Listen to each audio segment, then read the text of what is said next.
आज देखते हैं हिंदी टीजीटी का प्रैक्टिस सेट नंबर 4, जिसमें 100 महत्वपूर्ण प्रश्न हैं।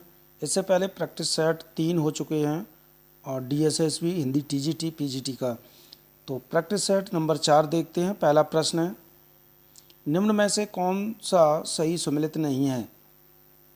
जयशंकर प्रसाद, इंद्रजाल, विष्णु शर्मा, पंचतंत्र, कालिदास, मेघदूत या सभी सुमेलित हैं?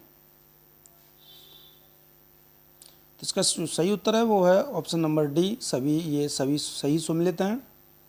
प्रश्न नंबर 2, हिंदी साहित्य का प्रथम महाकाव्य कौन सा है? तो दूसरे का सही प्रश्न है, उत्तर है कि हिंदी का प्रथम महाकाव्य चंद्रवरदाई का जो लिखा हुआ है पृथ्वीराज रासो, ये है। और पद्मावत जो है वो हिंदी का प्रथम बड़ा महाकाव्य है। और प्रिय प्रवास ये हिंदी खड़ी बोली का प्रथम महाकाव्य है। ये सबसे बड़ा महाकाव्य है, हिंदी का प्रथम बड़ा महाकाव्य, और ये जो है हिंदी खड़ी बोली का प्रथम महाकाव्य है। प्रश्न नंबर 3, निम्न में से कौन अष्टछाप के कवियों में शामिल नहीं है? तो अष्टछाप में इनमें से जो शामिल नहीं है वो हैं ऑप्शन नंबर डी, सभी शामिल हैं। कृष्णदास, सूरदास, नंददास।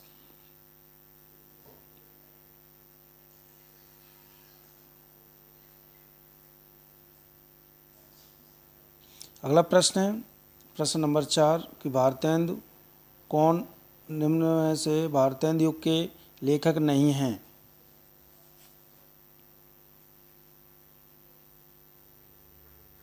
इसका सही उत्तर है ऑप्शन नंबर सी, महावीर प्रसाद द्विवेदी। ये भारतेंदु युग के नहीं है, ये द्विवेदी युग के हैं। प्रश्न 5 से 9 तक गद्यांश को पढ़कर उत्तर देने हैं। विकास के उच्च शिखर पर पताका फहराते हुए आज हम विज्ञान के उत्कर्ष काल में जी रहे हैं, परंतु ये कैसी विडंबना है कि मैला उठाने की सर्वाधिक घृणित प्रथा आज भी हमारे समाज में विद्यमान है। घर घर मैला साफ करते नर नारियों के प्रति हमारा समाज संवेदनशील ना हो, ऐसा नहीं है। हमारी संवेदनाएं या तो तीव्रता से उठती नहीं या स्वार्थ के आवरण में आवृत होकर घुट घुट कर मर जाती हैं। बड़ी नालों में नंगे बदन सफाई करते इंसान देखकर अपने सभ्य होने पर हमें लज्जा क्यों नहीं आती? सड़क पर गाड़ियों, ठेलों और कमर पर मैला उठाते नर नारियों को देखकर हम शर्म से धरती में क्यों नहीं गड़ जाते? सीवर टैंकों की सफाई के समय जहरीली गैसों के प्रभाव से असमय ही काल कबलित हो जाने वाले युवकों की माताओं का कारुणिक रुदन का श्रवण हम क्यों नहीं कर पाते? प्रतिकूल मौसमी दशाओं की मार झेलती और दुधमोहे शिशुओं को रोता विलकता छोड़ घर घर मैला उठाने वाली नारियां भोर होते ही निकल पड़ती हैं। हमारे लिए जो निकृष्ट और घृणित कर्म है उनके लिए वही एक सत्कर्म है। हम देवदत्त का मिथ्यावरण लपेटे घंटों और शंख ध्वनियों के बीच पुरोहितों का राग अलापते हैं और उन्हें तिरस्कृत कर पास भी नहीं भटकने देते। गंदगी उठाने वाले इस वंदनीय समाज की सेवा से हम कभी ऋणत नहीं हो सकते।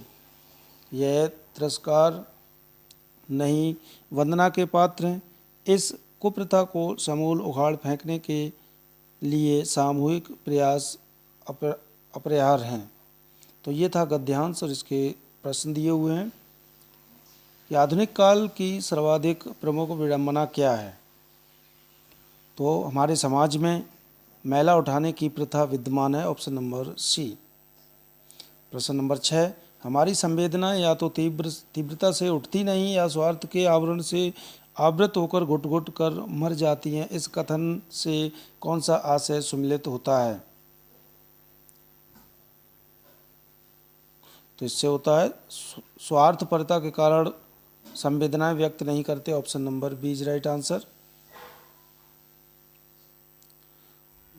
प्रश्न नंबर 7, लेखक ने हमें सभ्य होने पर भी लज्जाहीन क्यों कहा?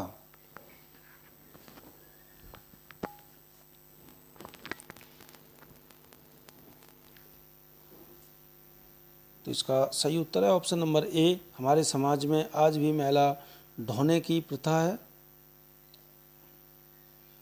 प्रश्न नंबर 8, हमारे लिए जो निकृष्ट और घृणित कर्म है उनके लिए वही एक सत्कर्म है। इस कथन में सत्कर्म से क्या अभिप्राय है? तो सत्कर्म से शोषित और तिरस्कृत लोगों को मुक्ति दिलाने का कार्य। Option number D is right answer. प्रश्न नंबर 9, गद्यांश में पुरोहिती का राग अलापने वाले कहकर लेखक ने किस भाव को प्रकट किया है?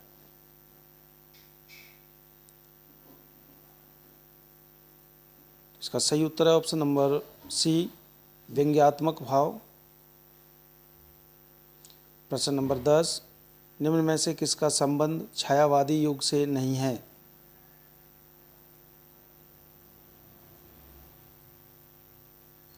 तो सूर्यकांत त्रिपाठी निराला, ये छायावादी से इनका संबंध नहीं है।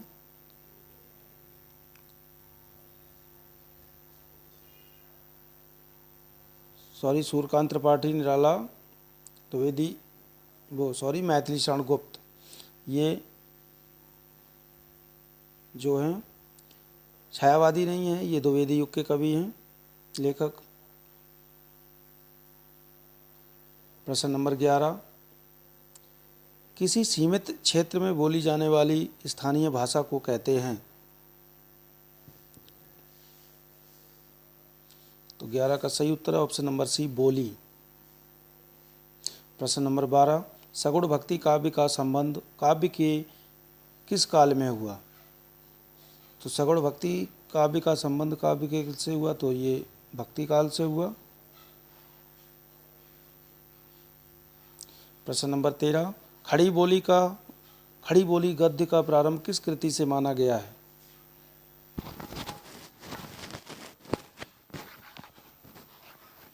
तो ये माना गया है प्रश्न नंबर जो 13 का सही उत्तर है वो है ऑप्शन नंबर सी, छंद चंद वर्णन की महिमा।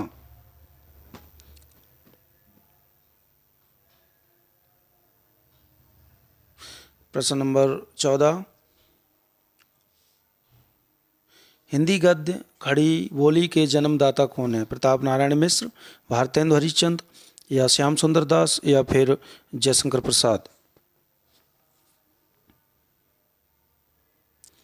तो 14 का सही उत्तर है भारतेंदु हरिश्चंद्र, ये हिंदी गद्य खड़ी बोली के जन्मदाता हैं। प्रश्न नंबर 15, हिंदी की पहली मौलिक कहानी मानी गई है? इंदुमती, दुलाई वाली, पंच परमेश्वर, रक्षाबंधन?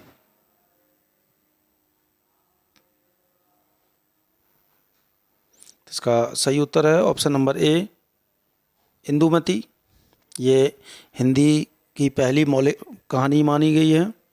प्रश्न नंबर 16, एकांकी सम्राट किसे कहा जाता है? तो एकांकी सम्राट कहा जाता है रामकुमार वर्मा को। Option number C is right answer.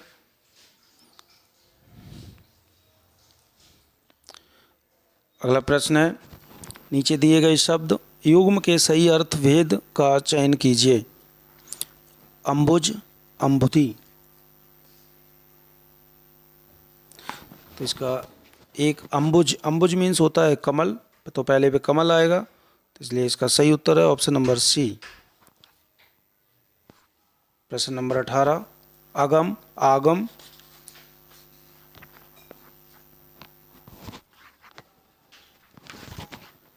तो अगम आगम इसका बताना है।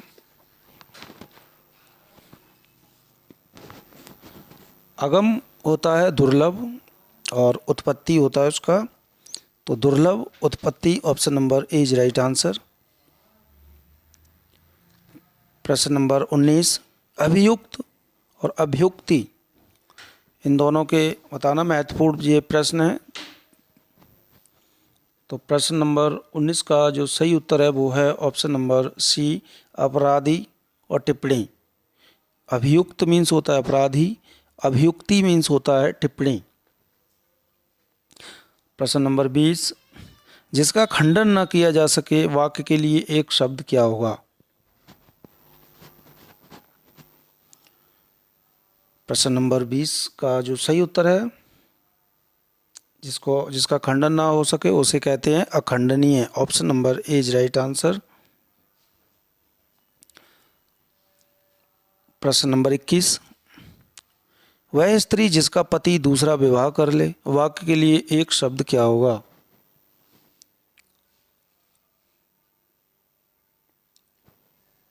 तो 21 का सही उत्तर है ऑप्शन नंबर ए, अध्युड़ा। उस स्त्री को अध्युड़ा कहेंगे जो दूसरे से विवाह कर ले। प्रश्न नंबर 22 है, पर्वत के पास की भूमि के लिए एक शब्द क्या होगा?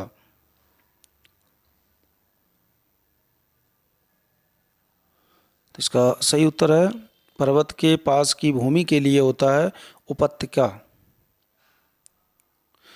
प्रश्न नंबर 23, सामान्य शब्द का विलोम क्या होगा?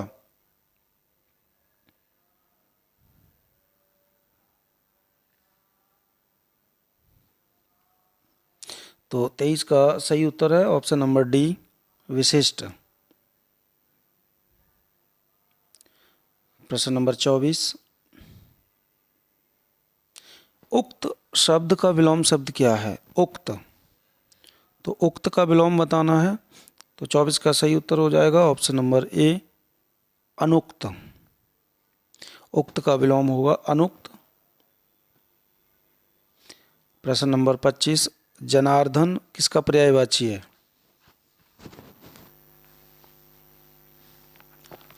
तो जनार्दन पर्यायवाची ये हैं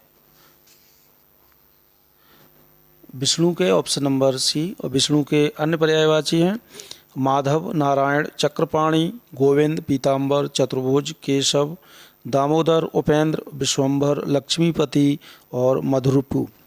ये सभी विष्णु के पर्यायवाची शब्द हैं। प्रश्न नंबर 26, निम्नलिखित में कौन सा शब्द समुद्र का पर्यायवाची नहीं है? पयोधी, जलधि, जलधि या जलद। तो इनमें से जो समुद्र का पर्यायवाची है वो पयोधी, जलधि और जलधि, ये 2 बार आया। तो ये तीनों हैं बी, ऑप्शन नंबर बी, जलद, ये समुद्र का पर्यायवाची नहीं है। अगला प्रश्न है प्रश्न नंबर 27, चिकना घड़ा होना मुहावरे का सही अर्थ क्या है? चिकना चुपड़ा होना, समृद्ध होना, निर्लज्ज होना या मधुरभाषी होना। तो चिकना घड़ा होना का जो सही अर्थ है वो है निर्लज्ज। ऑप्शन नंबर सी, निर्लज्ज होना। प्रश्न नंबर 28, चांद पर थूकना मुहावरे का क्या आशय है? निर्दोष पर दोष लगाना, निरर्थक काम करना, सौंदर्य का अनादर करना या सम्माननीय का अनादर करना। तो चांद पर थूकने का सही जो आशय है वो है निर्दोष पर दोष लगाना। Option number A is right answer. प्रश्न नंबर 29, नीलोत्पलम में कौन सा समास है? कर्मधारय, बहुब्री, अव्ययीभाव या तत्पुरुष।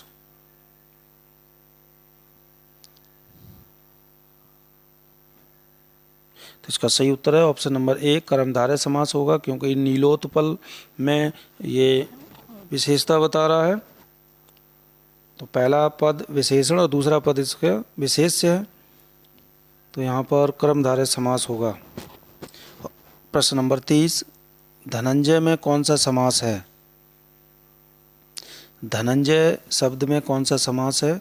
द्वंद्व समास, कर्मधारय, बहुब्रीहि समास या अव्ययी भाव समास? तो 30 का सही उत्तर है ऑप्शन नंबर सी, इसमें बहुब्रीहि समास है। प्रश्न नंबर 31, मनमाना में कौन सा समास है? अव्ययी भाव समास, कर्मधारय समास, तत्पुरुष या बहुब्रीहि? मनमाना शब्द में, तो मनमाना में जो होगा वो तत्पुरुष समास होगा। प्रश्न नंबर 32, जय पराजय में कौन सा समास है? जय और पराजय, तो इसमें हो जाएगा जिसमें दोनों पद अथवा सभी पदों की प्रधानता होती है वहाँ द्वंद्व समास होता है। Option number C is right answer. अब 33 से 37 तक ये गद्यांश दिया हुआ है, इसको पढ़ कर के उत्तर देना है। तो सीधे प्रश्न पढ़ रहा हूँ। संसार को सौरभ देने का अर्थ क्या है? संसार को सौरभ देने का अर्थ क्या है? प्रश्न नंबर 33 का जो सही उत्तर हो जाएगा वो होगा संसार को बेहतर बनाना, ऑप्शन नंबर बी। प्रश्न नंबर 34, गद्यांश में आदर्श विद्यार्थी के किन गुणों की चर्चा की गई है?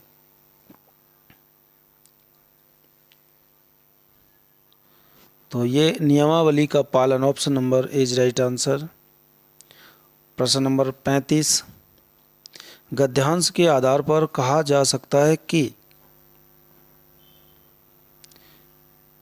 विद्यार्थी जीवन में व्यक्ति अनेक गुणों को धारण कर लेता है, option number A is right answer. प्रश्न नंबर 36, गद्यांश में वृक्ष किसे कहा गया है? पेड़ को, विद्यार्थी को, जीवन को या समय को? तो इस गद्यांश में वृक्ष कहा गया है विद्यार्थी को। प्रश्न नंबर 37, मानव जीवन की रीढ़ की हड्डी विद्यार्थी जीवन को क्यों माना गया है?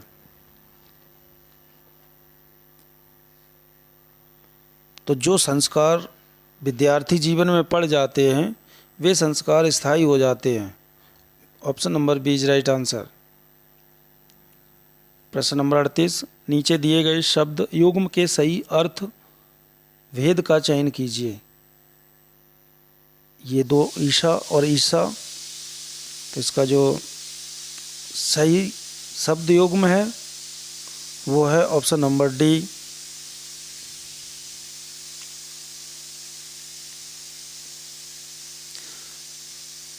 अगला प्रश्न है प्रश्न नंबर 39,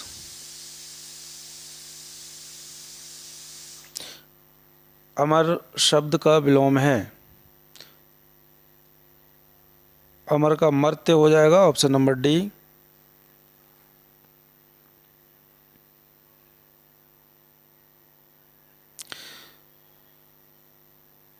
अगला प्रश्न प्रश्न नंबर 40, चंद्रोदय में कौन सी संधि है? ये कई बार प्रश्नों में ये प्रश्न आता है परीक्षाओं में, चंद्रोदय में कौन सी संधि है? यड़ संधि है या दीर्घ संधि है या वृद्धि संधि है या गुण संधि है?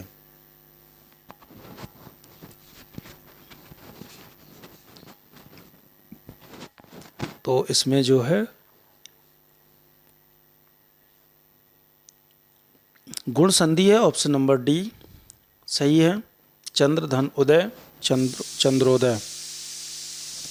प्रश्न नंबर 41, निम्नलिखित में से वृद्धि स्वर संधि किस शब्द में है? रजनीश में, महोषध में, यतीन्द्र में या शोधार्थी में? तो बताना है वृद्धि स्वर संधि किस में है, वृद्धि संधि बताना है किस में है। तो 41 का जो सही उत्तर है वो है ऑप्शन नंबर बी, महोषध में जो है वृद्धि स्वर संधि है। प्रश्न नंबर 42, सदाशय का सही संधि विच्छेद क्या होगा?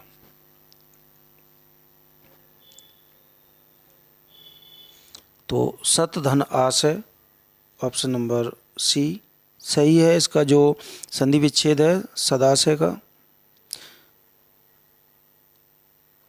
अगला प्रश्न है किलक अरे में नेह निहारूं, इन दांतों पर मोती बारूं, इन पंक्तियों में कौन सा रस है? वीर रस, शांत रस, वात्सल्य रस या हास रस? किलक अरे में नेह निहारूं, इन दांतों पर मोती बारूं, इसमें है वात्सल्य रस। Option number C is right answer. प्रश्न नंबर 44 अति मलिन वृषभान कुमारी अधोमुख रहित ऊरग नहीं, चितवत ज्यों गद हारे थकिन ज्वारी, छूटे चौर बदन कुमिलाने, ज्यों नलिनी हिमकर की मारी, इन पंक्तियों में कौन सा रस है? तो 44 का सही उत्तर है ऑप्शन नंबर सी। इसमें विप्रलंब श्रृंगार रस है। प्रश्न नंबर 45 निम्न में से शुद्ध वर्तनी वाला शब्द कौन सा है?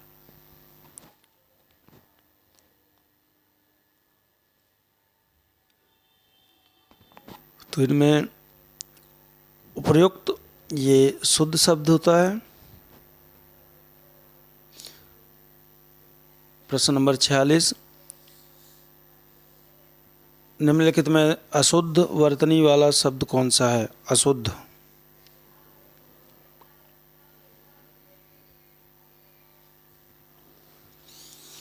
तो 46 का सही उत्तर है ऑप्शन नंबर सी उज्ज्वल, ये अशुद्ध है। प्रश्न नंबर 47 उपकार शब्द का विलोम क्या होगा? तो उपकार का होता है अपकार। ऑप्शन नंबर सी।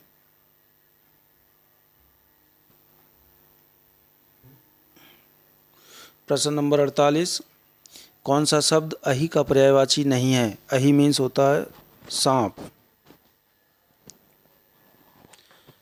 तो 48 का बताना है कौन सा अहि का पर्यायवाची नहीं है। तो सरीसृप नहीं है। Option number C is right answer. प्रश्न नंबर 49 काली घटा का घमंड घटा, नभ मंडल तारक वृंद लिखे, इन पंक्तियों में कौन सा अलंकार है? श्लेष अलंकार, यमक, या लाटा अनुप्रास अलंकार या वक्रोक्ति अलंकार? तो काली घटा का घमंड घटा, यहाँ घटा दो बार आया और इनका दोनों का अर्थ अलग अलग है, तो यहाँ पर यमक अलंकार होगा।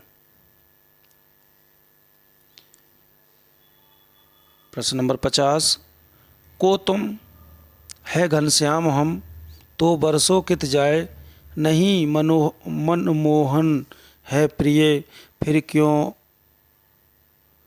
पकड़त पाएं, प्रस्तुत पंक्तियों में कौन सा अलंकार है?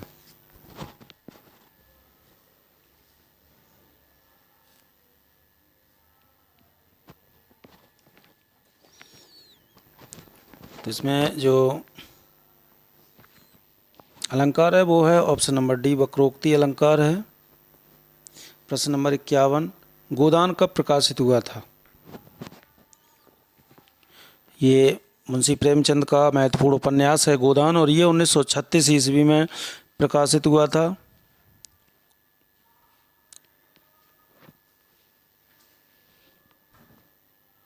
अगला प्रश्न है यदि गद्य कवियों या लेखकों की कसौटी है तो निबंध गद्य की कसौटी है, यह कथन किसका है? हजारी प्रसाद द्विवेदी का, या रामचंद्र शुक्ल का, या मुंशी प्रेमचंद का, या इनमें से कोई नहीं? तो 52 का सही उत्तर है ये रामचंद्र शुक्ल का कथन है। प्रश्न नंबर 53 हिंदी प्रदीप पत्र के संपादक कौन थे?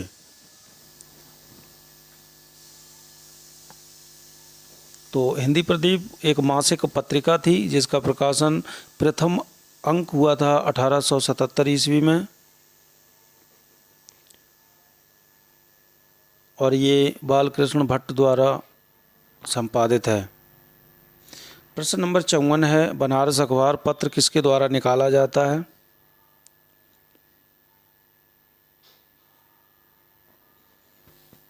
तो ये बनारस अखबार पत्र निकाला गया था राजा शिव प्रसाद सिंह के द्वारा और ये 1845 ईस्वी में निकाला गया था। प्रश्न नंबर 55, उसने कहा था कहानी का प्रकाशन वर्ष क्या है?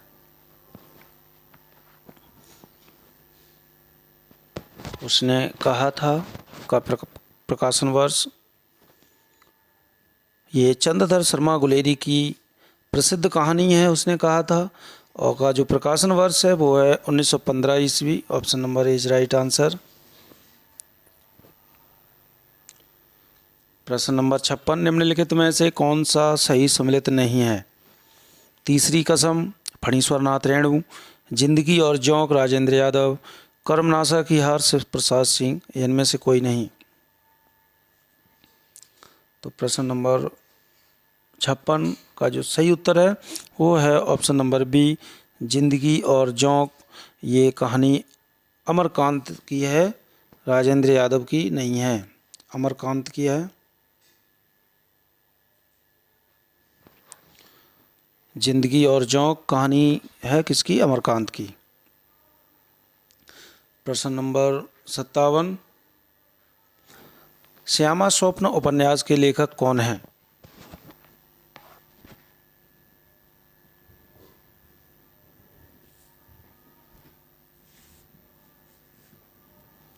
तो श्यामा स्वप्न उपन्यास के लेखक हैं किशोरीलाल गोस्वामी।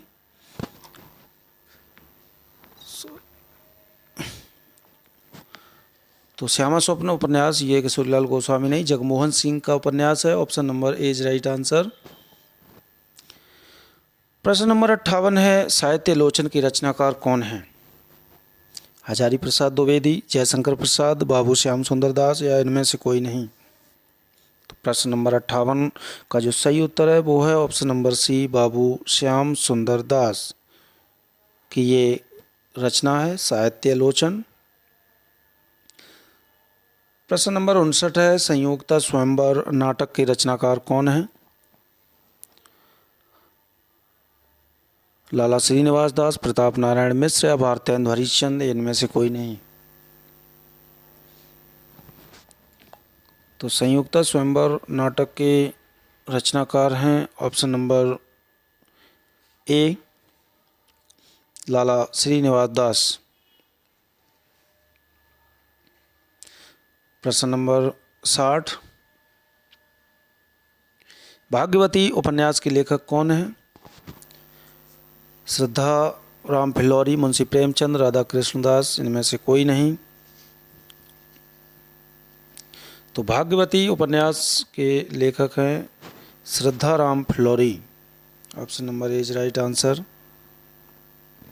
प्रश्न नंबर 61, निम्नलिखित में से कौन सा सही सम्मिलित नहीं है? आधा गांव, राई मासूम रजा, राग दरबारी फणीश्वर नाथ रेणु, तमस भीष्म साहनी, जिंदगी नामा कृष्णा सोबती। तो सही सम्मिलित नहीं है इनमें से, वो है ऑप्शन नंबर बी, राग दरबारी फणीश्वर नाथ रेणु का नहीं है। राग दरबारी ये श्रीलाल शुक्ल की रचना है, श्रीलाल शुक्ल की।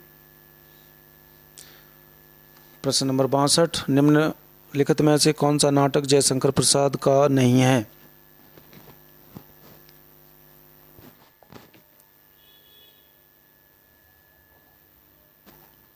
इसका सही उत्तर है रक्षाबंधन नहीं है, ये हरिकृष्ण प्रेमी की ये रचना है। प्रश्न नंबर 63, दुलाई वाली कहानी किसके द्वारा रचित है? राजेंद्र वाला घोष, भगवान दास या गिरिजादत्त वाजपेयी या इनमें से कोई नहीं। तो दुलाई वाली ये राजेंद्र वाला घोष की कहानी है। इसका प्रकाशन वर्ष है 1907 ईस्वी। और ये सरस्वती पत्रिका में छपी है। प्रश्न नंबर 64, नामवर सिंह ने नई कविता की पहली कहानी किसे माना?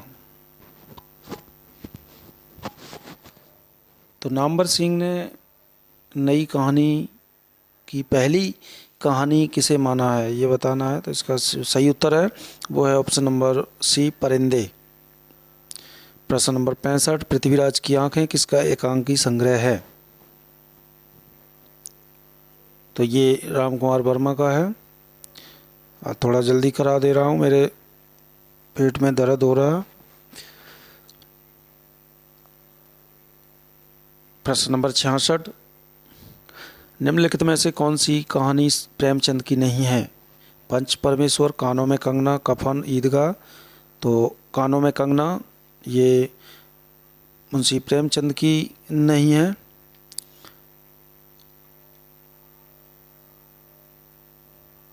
अगला प्रश्न है, पृथ्वीराज रासो में कितने सर्ग हैं? तो पृथ्वीराज रासो में 69 सर्ग हैं। प्रश्न नंबर 68, हरड़े वाणी नाम से किसकी रचनाओं का संग्रह है? तो ये दादू दयाल के दो शिष्य थे, सुंदरदास और जगन्नाथ दास ने हरड़े वाणी शीर्षक से इनकी रचनाओं का संकलन किया है। अंगवधू नाम से इनका ये प्रसिद्ध काव्य संग्रह है, जिसका संकलन रज्जब ने किया। तो इसका सही उत्तर है ऑप्शन नंबर ए, दादू दयाल की ये काव्य रचनाएं हैं। प्रश्न नंबर 69, प्रेमचंद घर में जीवनी के रचनाकार कौन है? तो प्रेमचंद घर में ये उनकी पत्नी द्वारा शिवरानी देवी द्वारा लिखा गया है जीवनी। प्रश्न नंबर 70, अपनी धरती अपने लोग किसकी आत्मकथा है? अपनी धरती अपने लोग ये रामविलास शर्मा की आत्मकथा है। प्रश्न नंबर 71, आदिकाल के किस कवि के पहेलियों और मुकरियां लिखी हैं? तो ये सबको पता है, बहुत आसान है, अमीर खुसरो। प्रश्न नंबर 72, रामानंद का संबंध किस संप्रदाय से था?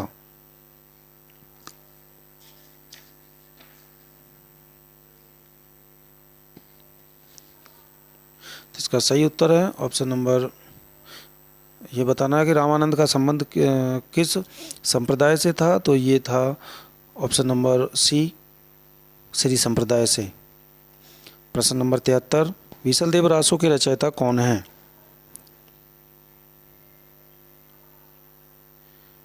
तो प्रश्न नंबर 73 का सही उत्तर है ऑप्शन नंबर बी, नरपतिनाल। प्रश्न नंबर 74, साहित्य जनसमूह के हृदय का विकास है निबंध किसका है? तो 74 का सही उत्तर है option number C, Balkrishna Bhatt का। प्रश्न नंबर 75, जयसी की रचना नहीं है। तो जयसी की रचना मधुमालती नहीं है, इसके लेखक मंझन हैं। प्रश्न नंबर 76, आदिकाल के किस कवि को मैथिल कोकिल कहा गया है? तो विद्यापति को कहा गया है, option number D is right answer. प्रश्न नंबर 77, कौन सा सही सम्मिलित नहीं है? चित्रावली उस्मान सही है, मृगावती मंझन या ज्ञानदीप शेख नबी, अनुराग बांसुरी, नूर मोहम्मद। तो इसका सही उत्तर है option number B, Mrigavati Manjhan की रचना नहीं है, मृगावती कुतुबन की रचना है। Option number B is right answer. अगला प्रश्न है, साहित्य अकादमी अवार्ड से सम्मानित किस रचना का संबंध सुमित्रा नंदन पंत से है?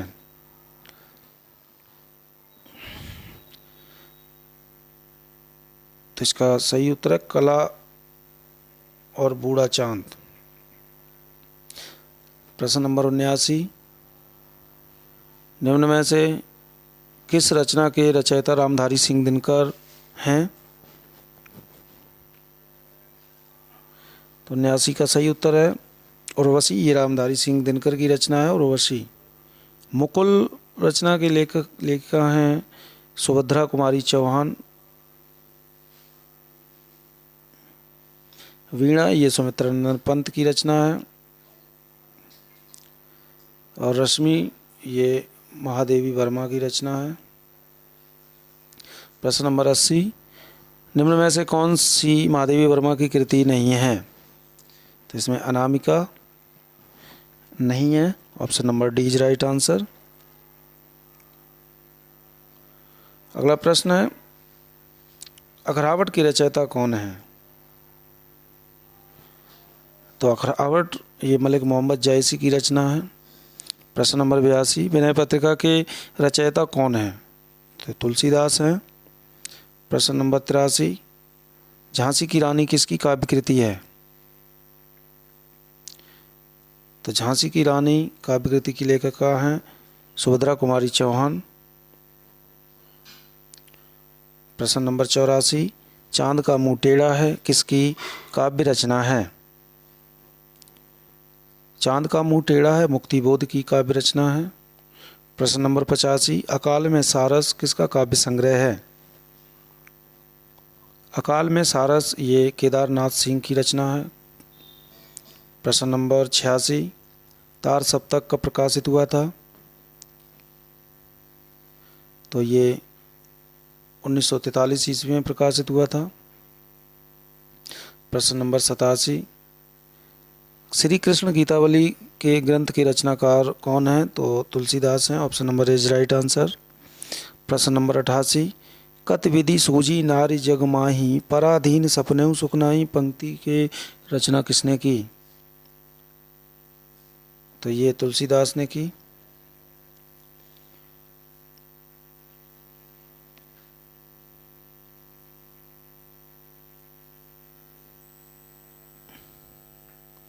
अगला प्रश्न है 89, प्रश्न नंबर 89, प्रथम रसी का आना अरिंगणा तूने कैसे पहचाना पंक्ति किसके द्वारा रचित है? तो प्रथम रश्मि का आना रंगणी तूने कैसे पहचाना ये पंक्ति सुमित्रा नंदन पंत द्वारा लिखी गई है। Option number C is right answer. प्रश्न नंबर 90 है, तंत्री नाद कवित्त रस सरस राग रति रंग पंक्ति रीतकालीन कवि बिहारी की रचना है। रचित है ये पंक्ति महत्वपूर्ण है बिहारी की। प्रश्न नंबर 91, भक्तमाल की रचना किसने की थी? तो भक्तमाल नावादास की रचना है। प्रश्न नंबर 92, चतुर्भुज दास किसके पुत्र थे? तो चतुर्भुज दास तो वो जो थे वो कुंभन दास के पुत्र थे। प्रश्न नंबर 93, खूंटियों पर टंगे लोग किसका काव्य संग्रह है? खूंटियों पर टंगे लोग ये सर्वेश्वर दयाल सक्सेना का काव्य संग्रह है।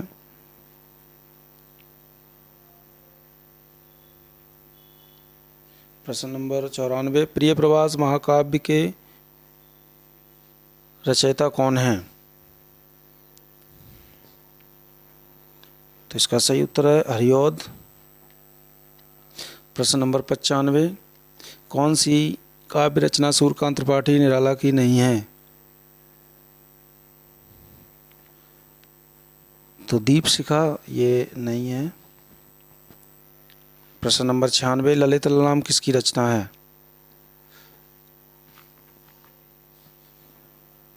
ललित ललाम किसकी रचना है? प्रश्न नंबर 96, इसका सही उत्तर है Matiram. Option number D is right answer. प्रश्न नंबर 97, निम्न में से कौन सा काव्य संग्रह रामनरेश त्रिपाठी का नहीं है? स्वप्न, भारत भारती, पशिक, मिलन। तो 97 का सही उत्तर है भारत भारती, ये नहीं है। प्रश्न नंबर 98, कौन सी रचना केशवदास की नहीं है?